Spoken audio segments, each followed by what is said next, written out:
Shalom shalom ku bakunzi ba Burundi Gospel TV mwiriwe bwakeye bivanye naho muherere no mugiye muzorabira kino kiganiro cacu nkuko bisanzwe buri munsi tubazanira abatumire batandukanye uno munsi twaba twagendeye couple y'umugore n'umugabo twaba twabasanze mu kazi kabo ka misi yose basanzwe bakoreramwo reka tudatevye tuyage tuzinanye katubaho umwanya bidondori kaduhere ku mugabo. Okay, murakoze.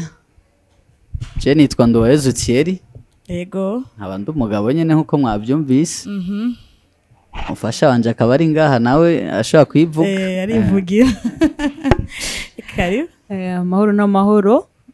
Nanje ndu Madame Nayishakiye Sela.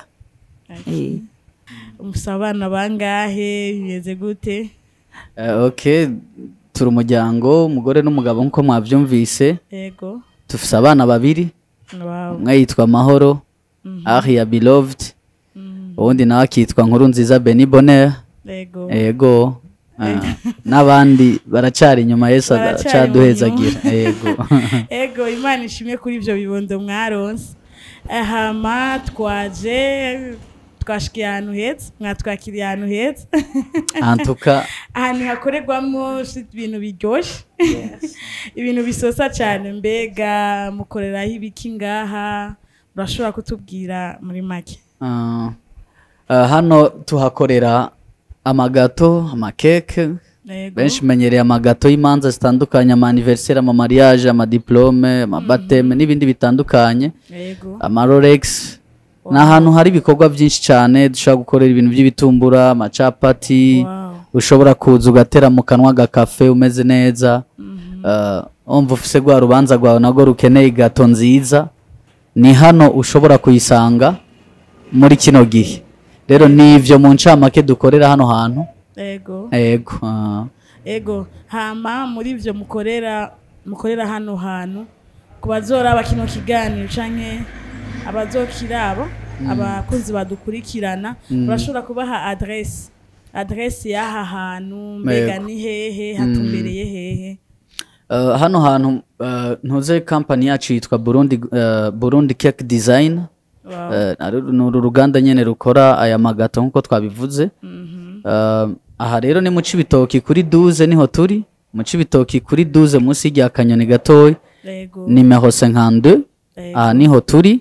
Ariko tukaba dufise n'ikindi kibanza twari dusanzwe dukoreramo ko iki ni kibanza ca kabiri ariko ari kibanza ca mbere kiri mu Gihosha kote ya Gisande Maveni Muyaga ni kuri garage y'imoto bita kwa Musumari benshi barahazi ni haruguru y'isoko ya Gasenyi gatoyi ni ikindi kibanza kiri aha naho mwavyumvise ko ari kuri 12 mu Cibitoki munsi y'ya kanyoni gato numero 52 ufise ugo rubanza rwawe ni karibu kandi nawe ndabona umenga ni vuba aka anniversaire cyangwa karibu cyane. Ego wawe turabashimye cyane hama abazokwikina kiganiro abazokiraba hariho hose uzokibonera aha ni kuri 12 ego kuri 12 mu Cibitoki numero 52 bakora amagato meza aryoshe ameze neza n'ibindi bintu muzobibona vuba turabahaye kazi ngira nivyo nanje nzoza karibu cyane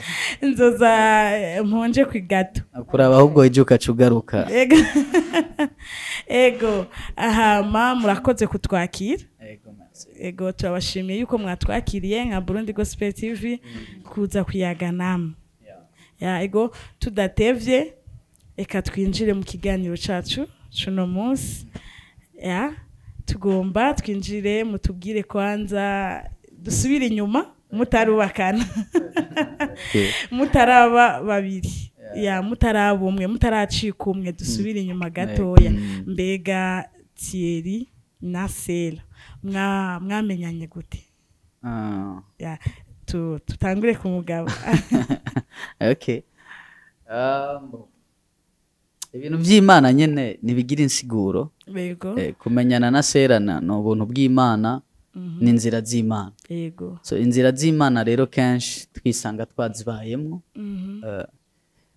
Hari inzira nyinshi nyene n'abandi bama bacamwo zo kuresha kurondera zo bubakana ukabicamwo ivyo rero sinkunda kubisigura cyane mugabo mvuga nti guhura na Sera wari umugambi w'Imana igihe carageze Imana impuza nawe kandi twisanga turi mu bihe byiza kandi twisanga nta numwe yahushije umugambi muri ico gihe twese cari ico gihe umwe wese ahuye n'uwo yaremewe nawe rero nuko twaje guhura uko isaha y'Imana yari igeze ico gihe isaha igeze n'umunota ngomba guhura n'uw'agaciro mu gihe gikwiye hama dukora ibikwiriye mu gihe nyaco nyene cari gikwiriye ego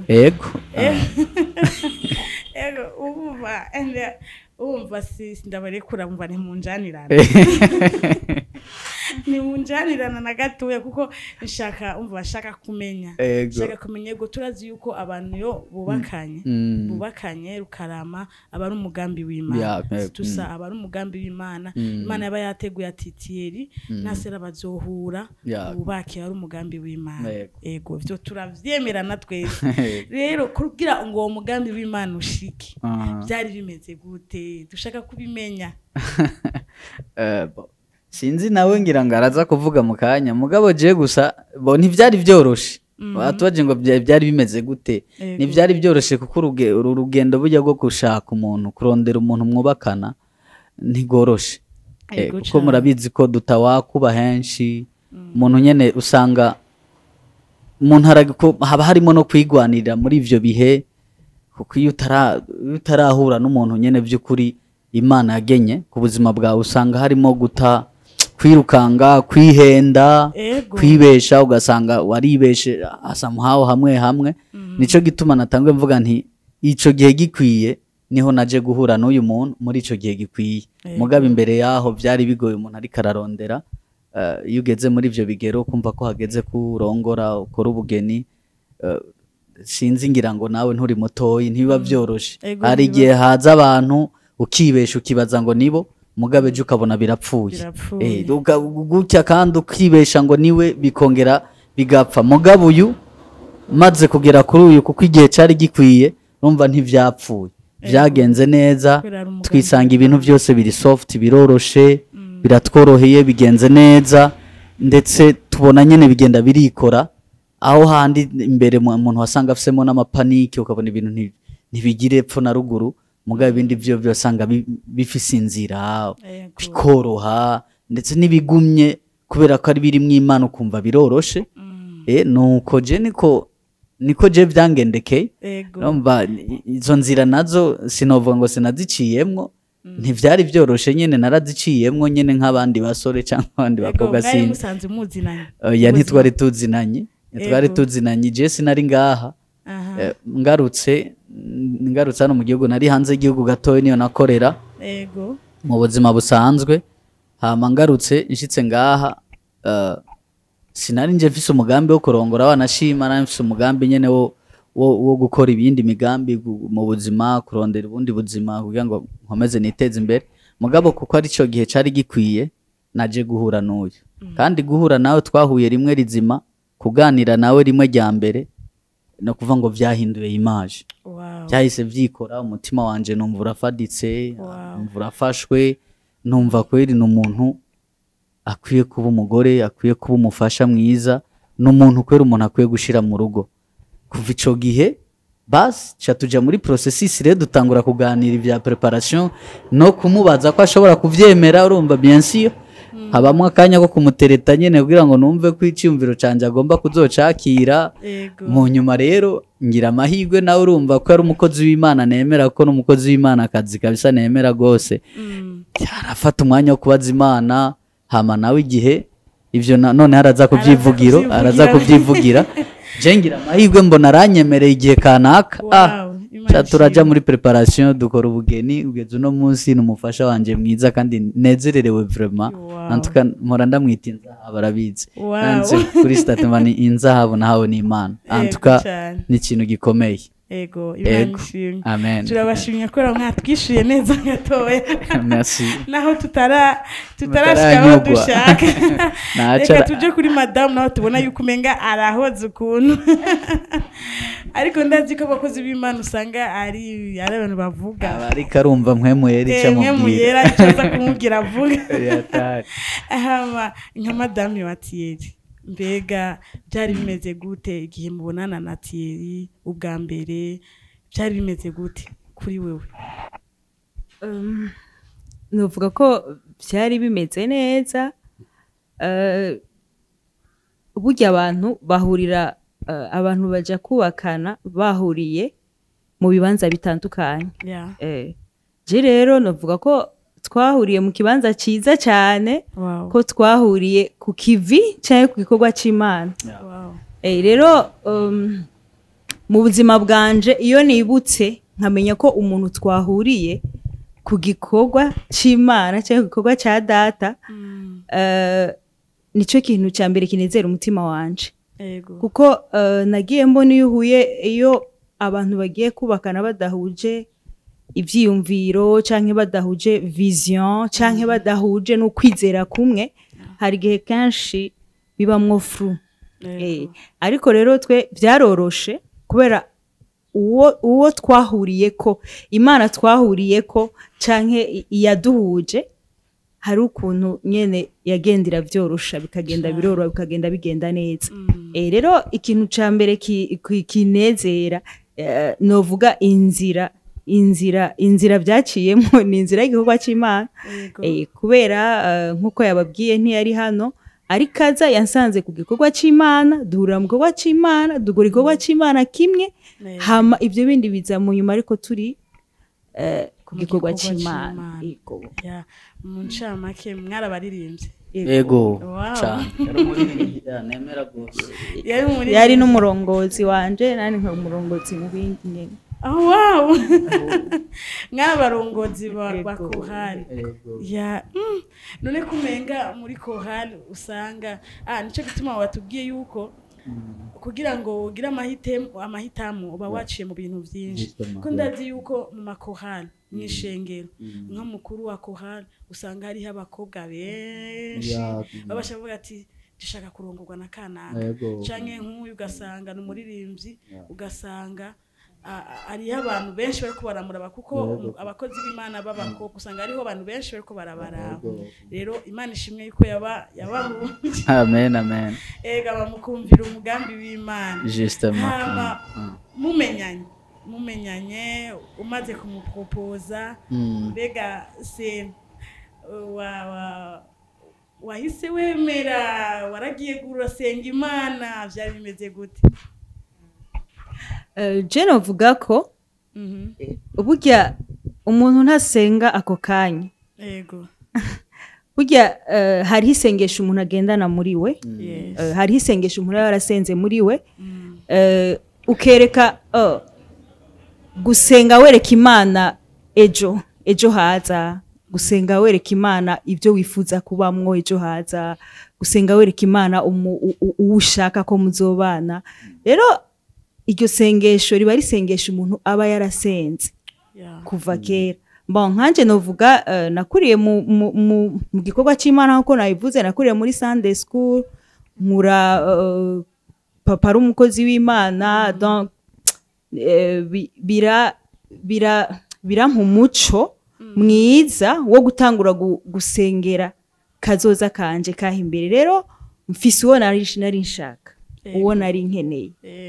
Rero ico gihe ni ukuvuga ngo hari abandi benshi bapoza amakandidature ariko najya kuraba wa wundi shaka cyangwa wundi numva ashobora kuzoshigikira sirtu mu gikorwa c'Imana. Je niho ngira cyane kubera nico kintu cyari kindimwo ko umuntu wese biravana n'ivyo arimwo. Jera kubera ari byo nari ndimo kandi ari byo bintu numva ari bwo buzima bwanje numva bunyohera. Nashaka umuntu ashobora kumfasha muri urwo rugendo, ashobora kumfasha mu muhamagaro mfise wo kuririmba, akongera kandi akamfasha no mu buzima bwa misi yose kugira ngo mbashe gutera nja mu nzira y'Imana gose. Rero tujya guhura nararavye, hari ibyo naravye nsanga koko bya bindi nari nifuza arabikwica. Kwemera novuga ngo hariho umwe muyera muri wowe akwemeza ko hajya ikintu, iyo ugiye kuja mu kintu kiba hariho umutima na canke hariho umwe muyera kubwira ati iki kintu gira ujemwo sico canke nico. Rero novuga ko naragize amahoro. Icambere amahoro nico kintu cambere kukurangira ikintu ciza. Nayo burya kenshi hari gihe twiforcing nko muri ibi bintu byo kubaka byo hari gihe twiforcing ukabona umuntu ko afise imiduga, ko afise ibi nibi ko ari mu diaspora, ko biri kose wara nawe umutima ndawemeza tu. Ariho hande cyo usanga bitagenze ko wavyibaza bigasambuka. Ariko rero je numvise mwemera ari muri je wanyemeza ko ari amahoro. Yego. Merci. Urakoze cyane kuko ndazi neza yuko hariho abajeune bazokurikira kino kiganiro bazofashwa bivanye niyo réponse uduhaye. Hariho abantu nyene usanga ari uko nyene, ugasanga ivyo abonesha n'amaso akaba ari vyo aharamira. Hariyo question ngoma ndakubaza, umva hariho abakobwa surtout abakobwa nibo bamenyereye cyane kuba bafise igicapo c'umugabo w'indoto zabo bashaka. Gashaka kumva shaka umugabo muremure yirabura, sinzi ukungene bosanga bavuga. Mbega wewe muri yo way ya physique, muri yo way y'ibigaragara, wewe waravyumvira? Urakoze cyane kumaza ico kibazo. Yego. Burya umubiri urafite ibyo ukunda n'ibyo ushaka. Ariko hajya kenshi ibyo umubiri ushaka sivyo Imana ibishaka. Kenshi ukunda gusanga ari contraire, kubera ko hari ibyo dushaka kubera kwifuza k'umubiri, ariko bitandukanye n'ivy'Imana yo idushaka. Rero niho hajya nakubwiye nti iyo tugiye guhitamo karaba ni Bogart aragangutse afise ibi nibi bimeze ukuntu kenshi nagiye mbona ama example menshi cyane no mu bagenzi banje no muki bagahitamwe muri ayo mahitamo mugabe imbere haba hari blocage. Rero jewe ico kintu sinagiha umwanya munini cyane. Ego naco kiba gikenewe, ariko nibaza ko umuntu atogiha umwanya munini. Kubera ko burya inzahabu canke ikintu c'agaciro si icubonesha amaso, ariko ni cinyegeje muri uwo muntu. Kubera uno munsi tugiye tubona ugasanga umuntu yatwawe n'uwo nyene ashaka w'umuboga ye niko, ariko ukumva ejo vyagenze ukundi, ugasanga afise n'izo modoka, iyo modoka ntuyigira nk'umeze nk'umuyaya muri urwo rugo, ugasanga ubayeho ubuzima. Hariho abantu abakobwa benshi bagize amahitamo mabi muri ubwo buryo, ubu babayeho mu mitima yo kwicuza. Tiyo ntumanja ku mukene ariko nkaronka amahoro. So je nibaza ko ico nababwiye, amahoro aruta ivyo bindi bintu byose. Kuko udafise amahoro naho worara muri etage, naho uvyogenda gute, birashobora no guhera wiyahuye kandi uri muri ivyo byiza byose. Rero igisumba ivyo byose na mahoro ya Kristo muri wewe. Ego, merci. Tuje kwa papa nga. Mbega uyu ni réponse yiwe, kandi turamushimiye cyane kuri iyi nyishu yateje kuduha. Ariko nka wewe nawe ukiri umusore, nuwaye mukobwa w'indoto zawe, niwo umugore w'indoto zawe uvuga ati ndifuza umuntu afite ibyifuzo, abafise ibyifuzo nk'umwana w'umuntu. Nibyo byifuzo wari ufise, warushaka umugore ameze gute? Nkuko abivuze, je nsa nk'uwakuze ndi umukozi w'Imana, nakuriye mu rushengero kuva nkiri muto, ngira ngo kuko ba mama bose bari abakozi b'Imana ari umuririmbyi. Rero nanje nagiriwe ubuntu bwo gukura ndi mu buntu bw'Imana. Maze kugera mu bigero byo kumva ko notangura gushaka kubaka urugo, n'ibintu narasenga buri munsi. Icambere nararaba izindi ngo ukuntu zibayeho, nari mfise experience zitandukanye yaba muri bene wacu cyangwa ahandi mu babanyi, ukaraba ukuntu ingo zimwe zimwe zibayeho nk'uko babivuze. Ariho umuntu ushaka kubona urugo by'ukuri bafise ibintu byose, mugabo ukabona bama mu ngumi, n'induru, ukabona urugo n'intambara, ariko kubibone kururavye inyuma ukabona ari gwiza, mugabo imbere kwera abantu barapfuye atari abantu. Hamwe n'umuntu umuganiriye wumva umenga sinzi igituma ndi ngaho, abuza haca gusa, abuze turubabuze inzira yocamo kugira ngo basa bivemwo, kumva ko ari mu muriro udahera, uko urugo rubi n'umuriro kabisa ugoye. Rero narabisengera cyane. Ikintu nipfuza, nashaka kwanza umufasha yubaha kandi w'umukozi w'Imana.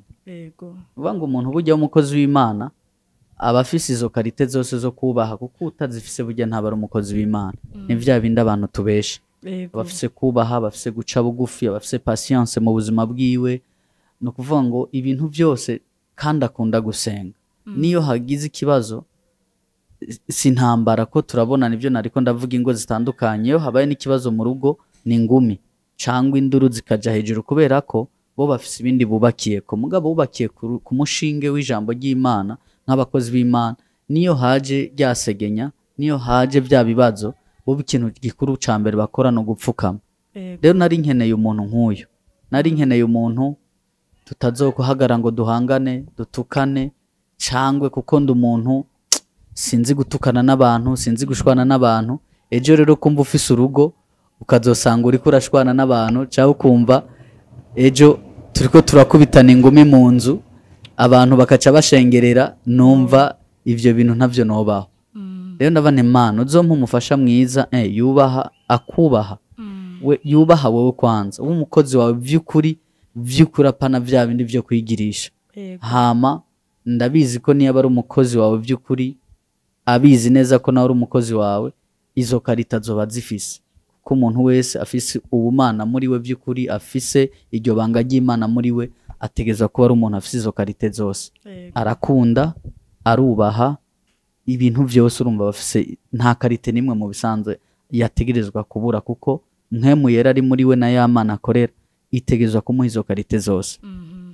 Rero niyo mpamvu tumaze guhura ubwa mbere, tubonanye mu murimo w'Imana nk'uko bivuze, ni umuririmbyi nanje ndi umuririmbyi. No kuvuga ngo karite ya mbere namubonamwo nico kintu. Maze kubona ico kintu, malgré n'ibindi byose urumva ni wa muntu niyo muganiriye, ngira ngo n'inyuma y'iyi kamera ni waronko umwanya muzoganira, ariko ni wa muntu iyo muriko muraganira afise ibintu byinshi ushobora kumukuramo, urumva ko arimwo arafise ibanga ritekeye muri we. Rero tumaze kuganira muri we, ndumva ko atekeye ibanga riruta babandi bose namye mvuga, babandi bakobwa bose twibesha ko cangwe tubona kumenga baradukunda, ukamenga natwe tugasanga turibesha. Numva hadindi banga afise riruta ryarindi. Basi maze kumva iryo banga, rero niho umutima wateye, ndabane wow, uyu muntu ndumva ari muri rya sengesho ryanje. Rero igihe cari kigeze, rero Imana iremera ko nawe maze kumupropoza nyemerera, Imana ingirira ubuntu kugira umugore mwiza nk'uyu. Rero navuga ko nk'uko nabivuze, ni ikintu c'agaciro, ni inzahabu naronse, kuko ntiwomenya yavuze ngo ikintu c'amahoro kuva tubanye nawe. Antuka sinavuga ngo nta n'ibibazo twahuye navyo mu rugo, ibibazo turahura navyo, mugabo niyo dufise ivyo bibazo nta muntu n'umwe yigera amenya ati bariya bamanye. N'imiryango baguma bose bazi ko tumerewe neza, bazi ko ibintu bimeze neza, kuko n'umugore w'ibanga by'ukuri atekeye Imana muri we. Ni wa muntu uno munsi duhuye n'akabazo arapfukama agasenga. Je hari igihe mba ndiko ndiruka muri utu, azi ko twabuze dufise nk'akabazo kanaka, vyanse ko gakemuka, je natanga asanga arapfukama. Iryo rero ni ibanga ry'umugore w'agaciro. Saba abantu bose bafise iryo banga. Abandi bafise amabanga yuko ahubwo ibi bidakunze ucashira mu nguma kaza nirindi none biki nibiki, ariko wewe arazi ko byose tubikura ku mavi, arazi ko byose biva ku Mana, arazi ko Imana ari ibitegeka. Niyo bitagenze neza ahita apfukama agasenga Imana, ugasanga n'umuryango arawufasha. Je no mu gihe abagabo murabizi tukunda kuba bize n'ubuzima n'ibiki kwiruka cyane, mugabo we nubwo noba bize gute, we ntashobora kuba bize gusenga. Oya vraiment je ndashobora kuba bize nkasanga n'uwo mwanya nawe ubuze byangoye kubera nk'inshingano z'umugabo. Mugabo we aramenya ngo Margaret ngomba Evan iki kintu nubwo we mbona yabaye bize cyane hariya, mugabo jewe aha ngomba kuhakomeza kuko aha niho byose biva, ni navyo bituma hezagirwa, nivyo bituma umuryango wacu hezagirwa. Rero novuga ko ari ico novuga kuri we antuka n'umugore w'agaciro, kandi nico nobwira no ku yindi miryango n'abandi bose bagikeneye guhitamwo. Ntidutwagwe n'ibishobisho by'abandi batubwira ngo kurango bogare shaka kumbona ndakantu gato kata menga nigaterura ivyuma, mugabo imbere muri jewe ndi bogare kurusha bya bindi tubona bigenda bivyimbye, ukibaza ngo nibwo bubogare. Rero ubogare si ivyo, ubogare nivyo yavuze, ni ikintu umuntu atekeye imbere, ni ikintu kiri mu muntu. Uyu urashobora kuraba ukavuga ngo bamwe nk'ico gihe nk'uko babitubwiye tuwe makohare n'ibiki, urumva haba hari abakobwa benshi, kandi hari igihe hashobora kuba ari n'abari bafise byo mu isi abantu bavuga, wo kwihenda kuko avuga ati uriya ko mbona ava hariya cyangwa ameze ukumenga niwe yoba umugore mwiza, cyangwa kubera ko akayo batari kenshi kuri we ati murazi ibintu by'isi nyene ukuntu bimeze abantu bavuga. Umuntu yashobora kwibesha, mugabo uyu aruta ivyo vyose, aruta abafise ubwo butunzi, aruta baba diaspora ariko aravuga bose birukira, aruta nukuvuga ngo jewe andutira n'inzahabu nkuko nabivuze. Nukuvuga ngo iyo ndamubonye mbona inzahabu y'agaciro, kuko kubwiwe ndonka vyinshi, kubwiwe mbona vyinshi, amasengesho yiwe yonyene angeza kuri vyinshi. Nukuvuga ngo urugo rwanje rura amahoro cyane kubera we. Sinzi nawe ko ari amahoro kubera jewe, mugabo ndabizi ko ariko bimeze yabivuze, mugabo jewe urugo rwanje rura amahoro kubera we. Ego yo numva no guma ndabumviriza. Imana ishimwe kuko n'ubuntu n'ubuntu, kuko hari ingo nyinshi zibabaye, ari ingo nyinshi dushobora kubona mu maso agaragara tukibaza yuko imeze neza, kumbe indani zarapfuye. Umva birigwa bagwana, birigwa no kwicana, bashobora no kwicana, baricana ni benshi. Reka fate kano kanya turi muri ya atmosphere ubwire canke uhanure. Hari abakobwa batarahitamwo canke abahungu batarahitamwo, mbega mwobabwira iki madame? Je ico nobwira abakobwa batarahitamwo, ibaza ko hano turiko tuvuga dushingiye kuri Kristo. Ego. Kubera ko Kristo, novuga ngo Kristo niwe fondation w'ibintu byose. Ego. Aroje ndiko mvuga ku muntu azi Kristo yakiriye Kristo, azi icarico kwakira Kristo. Nukuvuga ngo umaze kuba ari umukobwa afise Kristo muri wewe, ishingiro ya mbere canke ikintu ca mbere numva no muhanura nuko yo kubakira kuri Kristo. Kristo amaze kuba uwa mbere muri we, azomuyoborera no mu nzira nziza, kuko niwe ashobora kutuyobora mu nzira igororotse, kandi niwe ashobora kutuyobora mu nzira ishika. Rero nukuvuga ngo hamwe n'ivyo twifuza, hamwe n'ivyo uwo mukobwa ashaka yifuza, ariko abishiremwo Kristo. Abishiremwo Kristo, avuge ati ndifuza kugera kuri ibi, ndifuza umuntu ameze gutya, ndifuza bimeze gutya, ariko hamwe nuko kubwira Kristo niyaza nibiri contraire, ariko ari vyo vyiza kuri wewe navyo. Ego niyaza Kristo niyaguha ubugombe bwiwe, kuko ari bwo bwiza kuri twebwe, wemere kubwakira. Ego aho no kuvuga ngo muri urwo rugendo umukobwa no manura kutigwanirira. kutigwanirira kudashaka ngo shaka ibi kubera ko hajya nagiye gusanga ku ibi bintu tuvuga ngo twarakiriye Yesu nk'umwami n'umukiza mu buzima bwacu ni ikintu kidasanzwe kuko deja bari uwundi mwami uba wakiriye ategerezwa kukuganza akaganza n'ivyawe byose ariko de temps en temps iyo hageze kuri ico kintu cashwa hari gihe uwo mwami tumbwira ati yana banzu urasigaye nyuma gato je manze ngende nicagurira uwo nshaka hama nawe nzogaruka kandi ndagutore mu nyuma rero nohanura umukobwa ageze mu bigero canke ariko aragomba guhitamwo guha Kristo imbere kumushira imbere kubwira Kristo ati mpitiramwo wowe ni ubona vyiza kubera twe tubona kahise ariko kazoza nta muntu umwe akazi ibiza gukurikira mu yandi masaha ngahe nta muntu abizi muga Kristo warabizi rero no kuvuga ngo uno musi kumitiramwo uwabona ko ejo inzira izobandanya ipasa neza urumva ko ari we afise iryo banga ni kuvuga ngo rero ico no hanura abakobwa bahitamo shira Kristo imbere vuga ati hamwe n'ibyo nifuza ariko ndagushiza imbere umpitiremo hama ikindi naco no hanura abana b'abakobwa no bahanura kuguma ku murimo kuguma ku gikorwa Imana izokuzanira umuntu igusanga hehe ku gikorwa cyayo kubera hari ukuntu abana b'abantu tukunda kuraba imyaka ukagenda uraharura no musogira anniversaire umwaka ubona ko hari ibintu bisigaye biharuna anniversaire ntibashira ku imyaka bamwe imyaka barayikura ko bagusanga ngize anniversaire niki bon kubera ku umuntu yumva ko ahubwo iyo imyaka yiwe yotera isubira inyuma agira akantu ka complexe muri we rero ico kibazo abakobwa benshi urazi ko ico kibazo abakobwa benshi barakigira ariko twebwe Imana yacu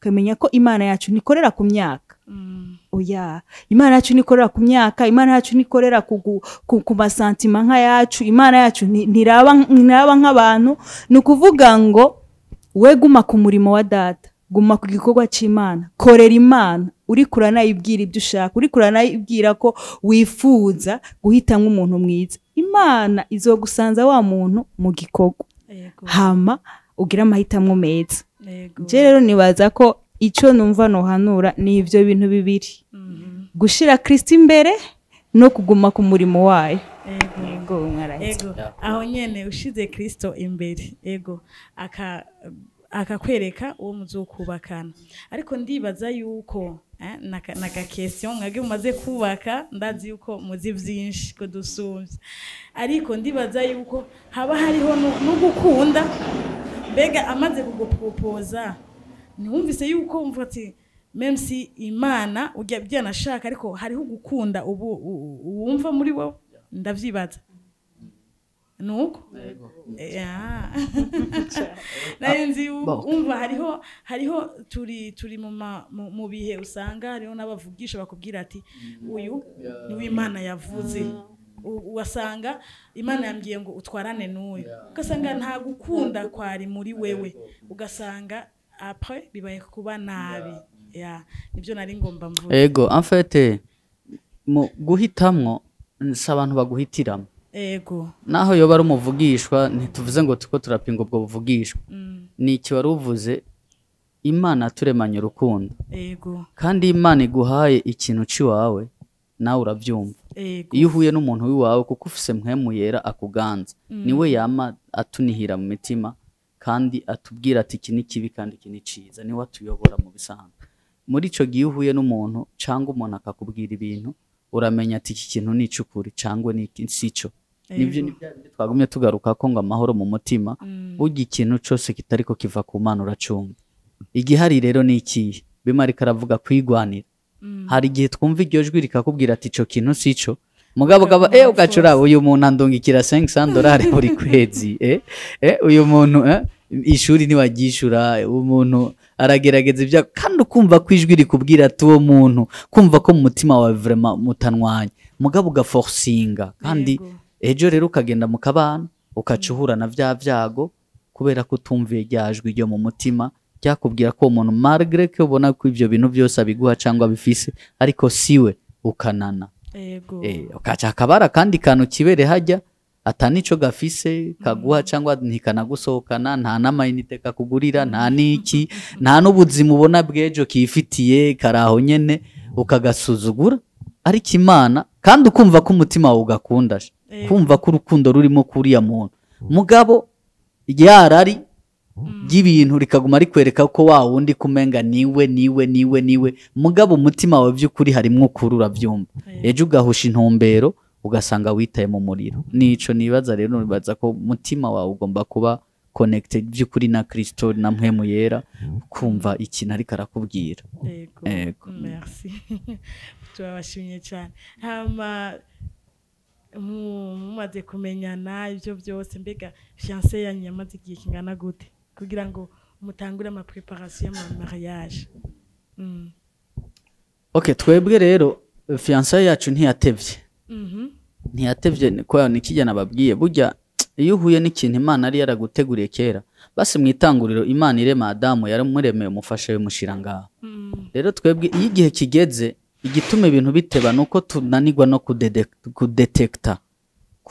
kudetekta ca kintu Imana yaturemeye ibaze nk'ubu kuba Adamu yaramuremeye Eva ikamushira hariya nk'umufasha wiwe mugabo Adamu ntamenye ko afise umufasha ngaho ntamenye wari kandi Imana yaramuremye rero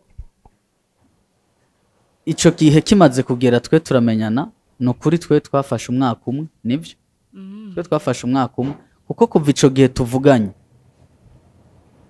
twe twahise ko twumva nyene vy'ukuri ari gihe kuko twumva nta bubeshi burimwo ari we amaze kuvyumva amaze iminsi mike yamaze kumva ko ari ukuri no kuri twe ntitwatevye kandi ntitwovuga ngo ari n'uburyo twari dufise vraiment no kuri nta buryo twari dufise nta kintu na kimwe cyari gihari mugabo kubera ko byarimwo kuri kw'Imana nko twagiye tubivuga biroroha twaciye tuvugana kegenda ubwira imiryango nandi ndabwira imiryango turahora mu miryango turakora ama presentation no kuri byadufasha umwaka umwe mu mwaka wa kabiri dukora uvuga ngo uwo mwaka wo kureshanya nyene gupropozanya twaremeranije uwo mwaka rero uheze mu wundi mwaka tuca dutegura iyo mariage no kuvuga ngo byadutwaye umwaka ngira ngo n'amezi umwaka umwe wo kureshanya no guprepara n'uwo wundi mwaka twaciye dukoreramo urwo rubanza rero ntivyadutebeje gose kuko nibaza ikintu c'Imana ntigisobanuye ngo imyaka so atirashaka kuba imyaka myinshi cyangwa ikaba imyaka mike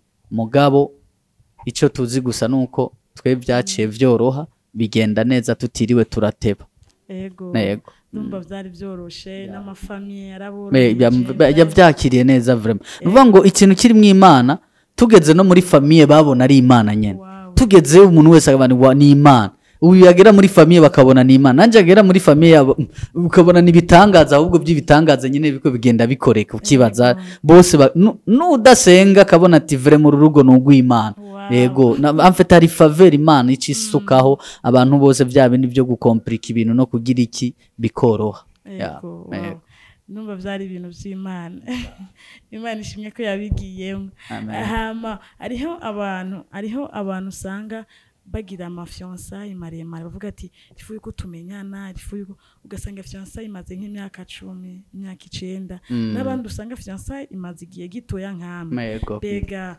ni bibi canke ni vyiza ingaruka sinzi mbo je kubganje yego kubganje sinovuga ngo ni bibi kubera ko igihe c'Imana nyene ntawuzi ngo gifise imyaka ingahe yego nuvuga ko umuntu wese burya nta kintu na kimwe wokora igihe c'Imana kitageze rero nimba abo bantu bashoboye gufiansana iyo myaka 9 igahera Imana ikabateguye ko abo bantu by'ukuri bazobana nimba yarabaremeye ko bazobana bizoba mu myaka 9 niyo nyene nta kivako kuko naho wogwana kugira ngo ubikore ava ntigikunda ntigipasa ntigicamwe kuko uri kubikora mu gihe Imana idashaka Imana irafise igihe yateguye ivuga ati wewe tidwa marié iki gihe wewe utegeza guhura n'umuntu cyangwa muzobana karamata neza iki gihe nico gihe cyanyu nagenye kuko ijambo ry'Imana avuga ikintu cyose yakigeneye igihe cyaje rero igihe cico kintu kitaragera naho mworaramo n'imyaka 200 mashaka kwishirishana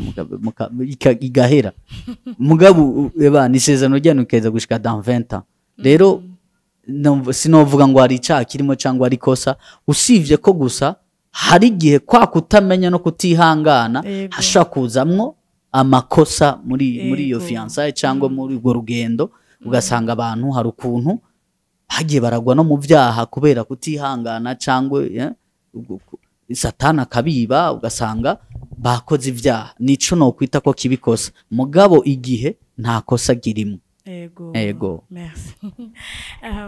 Tubaze Madame Gato, mbega ukiri inkumi hari ukuntu bakubwira ati ngo urugo rumeze urugo agabameze uko ibiki, mbega winjiye mu rugo ubu ngira umaze 2 ans, umaze imyaka ingahe? 4 ans. Wawe Imana ishimwe. Mbega uko bakubwira urugo ukiri umujene ukiri inkumi niko warusanze nka wewe? Nka jewe bero niko narusanze sigara niko narusanze kubera ko abarundi nibo bavuze ngo imyenge y'inzu ngo imenwa na nyeneyo, kandi burya ntubona uku aya mazu yose ngana, ugiye kuraba uko yubatse si kuriya yubatse, uko uriya yubatse si kuriya yubatse. Donc buri nzu ifise amakode yayo, ifise ukuntu kwayo nyene imeze. Rero umuntu aja kubaka nyene barakubwira, baraguca intege mu bintu byinshi, bakakubwira kabisa ko ari ibintu ari inzira itagendwa, bidashoboka, bigoye, bikomeye. Ariko je ntibyigera bimperturba kubera ko niryabangana kubwiye. Jewe imbere yuko numviriza umuntu mbanza kumviriza icyo data avuga. Jewe imbere yuko uyumvisha ivy'iwawe mbanza kumenya mbega umutima wanje mpwemye ari muri jo ari kambwira iki. Niyo mpamvu jewe ijambo ry'Imana ngo dushobozwa byose na Kristo aduha inkomezi. Je numva ko abandi bikomeye, je numva ko je bitazokomera kubera ko numva ko kimwe ndi sûr y'ivyo ninjiyemwo, kandi numva ndi confirme muri jewe ko ari uyo ikibanza ari ico. Nkavuga ni okay, une fois ngiye mu kibanza cyo nkaba ntwawe n'umuntu we, ibindi byose bizikora bizoroha hamwe n'Imana yashoboye kumugora uko. Kandi niko bigenda nukuri bigeraho umengo ugiye kuduga umusozi ariko ntumenye ingene umanutse, bimera nkaho umengo bigiye guparangana ariko ntumenye kungene byafashe inzira, uko nyene. So rero navuga ngo nta bwoba byanteye, uko navuga ni uwo turi kumwe arakomeye après tugusumba abandi bantu bose. Ni mu ncamake muri imyaka 4 uramahoro. Ego. Imana ishimwe kuko nibiri ku bantu bose. Ego n'ubuntu bw'Imana. Hama rero twinjire muri music. Ego twinjire muri carrière yanyu yo kuririmba. Mbega ukuririmba byaje gute? Mwari musanzwe muririmba, byatangwe gute? Kuva muri abana mwararirimba, bimeze gute? Kuririmba no kuvuga ngo twahuye turabaririmbye nko twagiye tubisubiramwo, twese twahujwe n'ico gikorwa. Je nari nsanzwe ndirimba maze imyaka itari mike ndirimba, ko je natangwe kuririmba neza na neza muri 2007. Ego naho nsa nk'uwatangwe kuririmba, niho ninjiye mu chorale, hamanja gutangura carrière personnelle neza muri 2010. Ego yango niho nashoboye gusora akaririmbo ka mbere ku giti canje, ntangura kuririmba gutyo. Rero ndabibandanya gushika no munsi, kandi no buzima bwanje no kuva n'ubuzima bwanje bw'ibihe byose. Ibi byose nkora mba ndabikora kugira ngo kuririmba kuronke inzira. Kuva ikintu cyose n'urugo rwanje mba numva rukeneye kubaho kube muri izo nzira. Abana bose akajya kanabonye ngaha kageze kuririmba otangara, nta ndirimbo nimwe katatsi kuko n'ubuzima tugomba kubarereramo. Rero je naririmba kuva kare. Rero tumaze guhura n'uyu nawe urumva ari umuririmbyi, nasanze ari umuririmbyi nawe kandi yabikuriyemo kuva akiri muto, nawe arabibamwo. Rero tumaze guhura deja Imana imaze kutugira umwe, ko bavuga ngo iyo tumaze kubana tumaze kuba umwe. None ni gute umuntu ashobora kubandanya aririmba ku giti ciwe? nanoguma ndirimba ndi Thierry Tijo sera ku giti ciwe kandi Imana arampaye umufasha ikatugira umwe nawe ari muri iyo kariyeri mbona ntico bari ikintu ciza niho rero twaza gutangura iki gikorwa twise cyo kuririmbira hamwe T&S muzika no kuvuga ngo Tijo cyangwa T&S muzika birimwe ibintu bibiri harimwo true story kuko izi ntahe zose mvuze twako turavuga ni ntahe zacu nubwo tutagiye twagura ngo tuje kure gose ngira ngo muzoduha ikindi gihundi mwanya ariko ni ntahe z'ubuzima bwacu ntabwo ari ikintu c'umuntu ku ruhande tuvuga ariko turafise intahe Kristo yaduhaye dushobora gushinga rero T&S muzika harimo true story true story hakabamo na Thierry and Sarah ni ibintu bibiri nuvuga ngo namazina yacu hakabamo niyo ntahe y'ubuzima bwacu true story no kuvuga ngo ivyo tugomba kuririmba rero tugomba gushira hanze ico data yashize muri twebwe niyo ya true story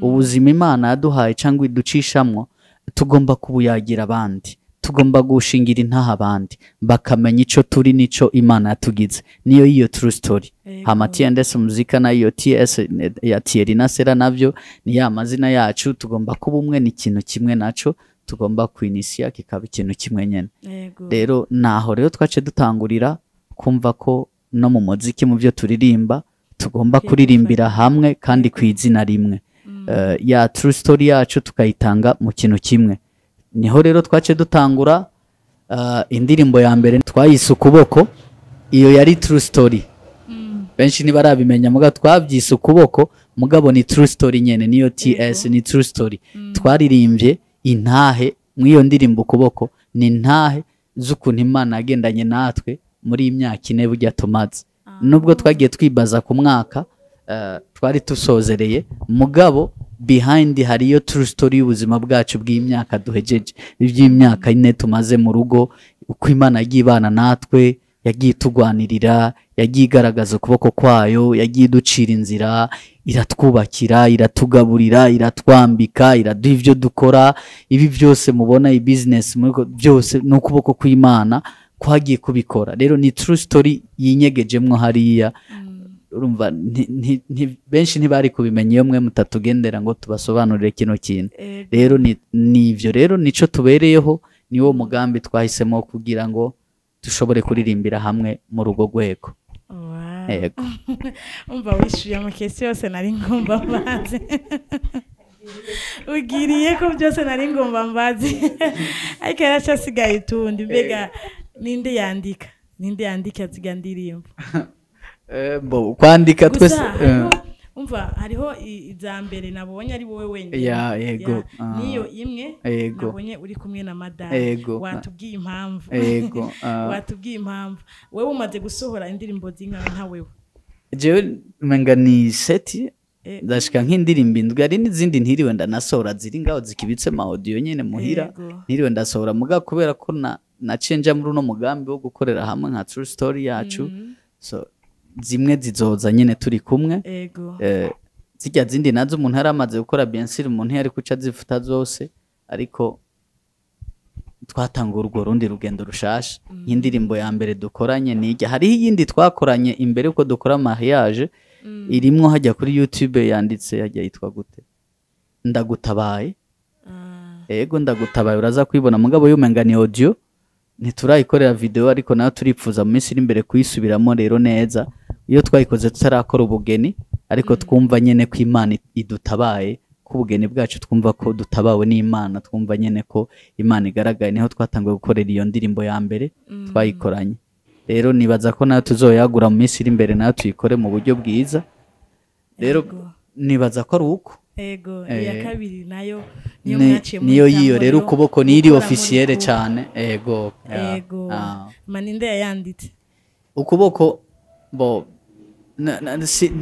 si jewe siwe nukuvuga ngo ukuntu twandika ko ni true story rero si jeje nyene ni twese rero iyo tuhari Imana imanuye kabushungu indirimbo umuntu aravuga ati nimba ari warashaka kuryama karota shiri ndarose indirimbo numvise amajambo okay akambwira ivyo yarose nanje okay tukaca tubishira ku murongo tugafashanya umwe wese muri experience afise tukahuza vya bintu tugakosorana ikintu tukagiha umurongo rero arafisemo ukuboko nandi ndafisemo ukuboko arafisemo ijwi ndafisemo ijwi arafisemo amajambo ndafisemo donc twagiye duhuza ya true story yacu nyene uko ego murakoze cyane nka mama kuba umumama mu rugo kuba ufise akazi ka misi yose abana akazi ka kuririmba ugafata umwanya munini by'amasitidiyo ibiki mbega kumanaginga ivyo bintu vyose biraborohera urabyumva ko bitoroshe uvuga ngo biroroshe kabisa yoba beshe ni igikorwa kitoroshe niyo mpamvu uzosanga kenshi abantu umuntu arakorera Imana akiri umukobwa akayikorera ariko yamara kuba umumama benshi ukazoca ubabura muri mu gikorwa niho hajya ugunda kumva benshi ngo urumva benshi bagaca babiha amazina atandukanye ati kwari ukwironderera umugabo cyangwa byari iki mugabo ni ibanga ritoroshe ni ikintu kitoroshe pe kitoroshe nanjye ubwanjye hari igihe ndiko ndabishira ku murongo mvuga nti kabundi kabisa ibintu byose kweri hari n'igihe Satani ashobora kuza gukina ikintu n'ibintu bivamo ibintu bivamo none hari igihe nshobora kugira gutya nkavyuka saa 10 z'ijoro nkagira iki nk'urumva deja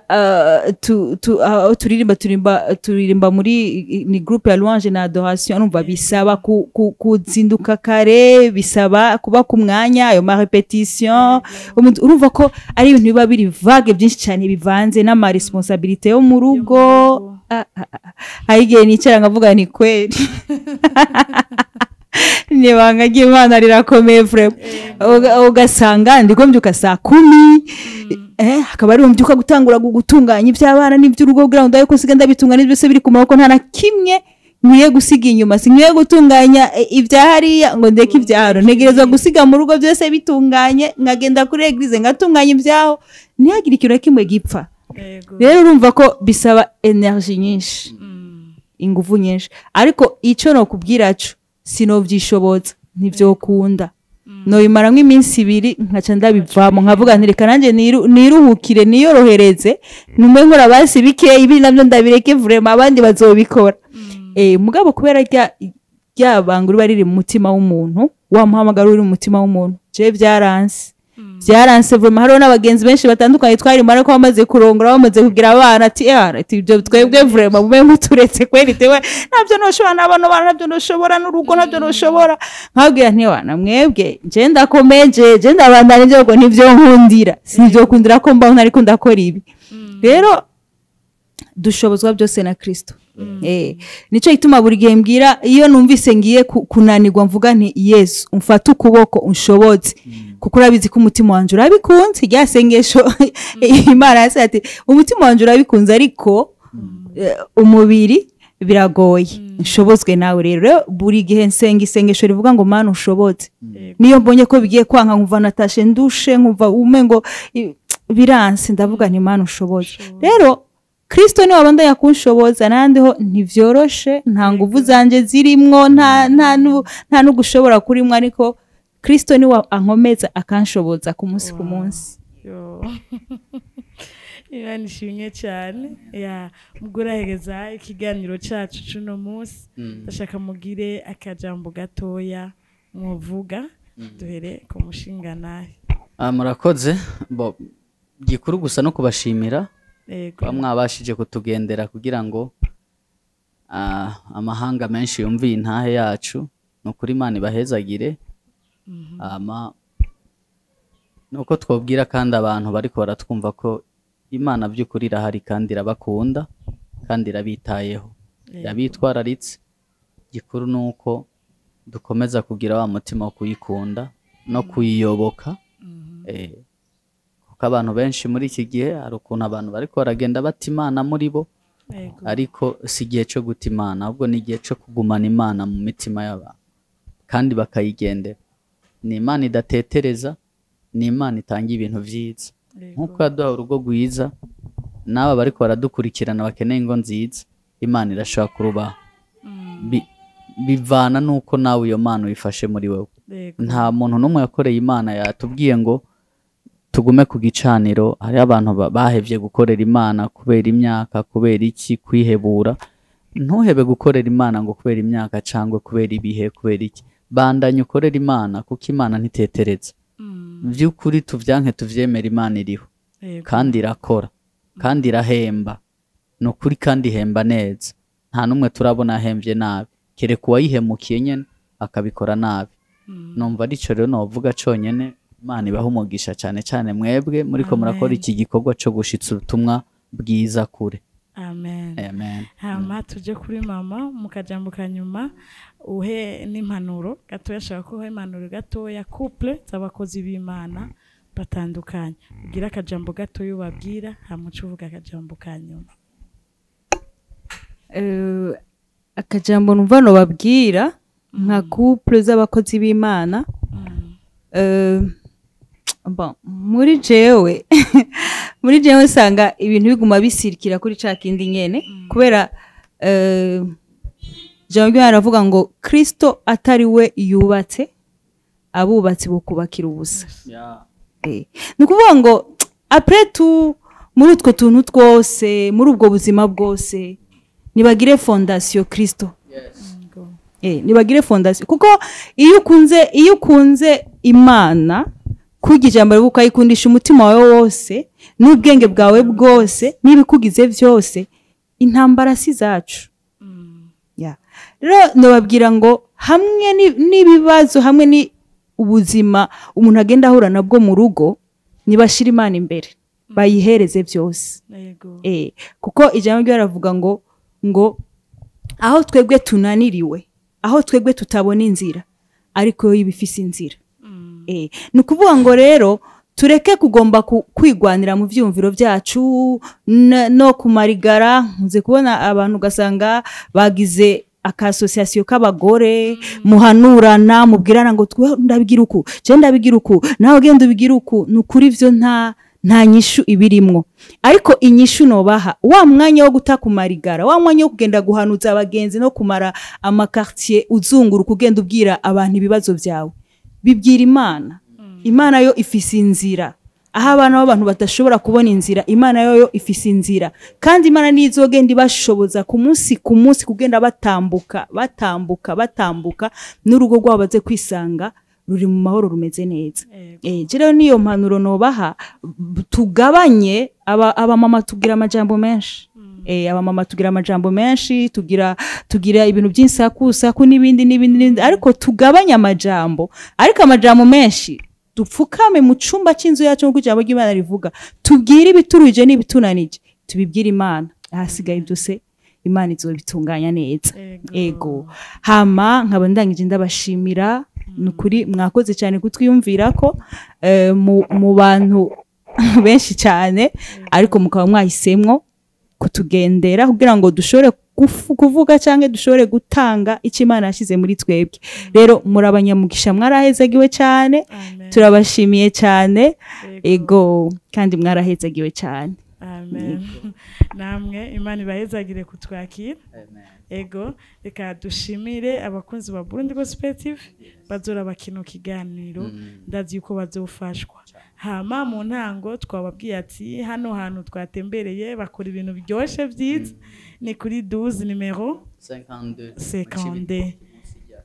Ego, ndibaza yuko tuzogaruka cyane, tuzogaruka tuge ibintu byoshe, muje amagato kabisa, musanga iteguye neza. Ego, turabashimiye cyane. Merci beaucoup. Imana ibahezagire. Amen. Amana utaha. Shalom. Shalom.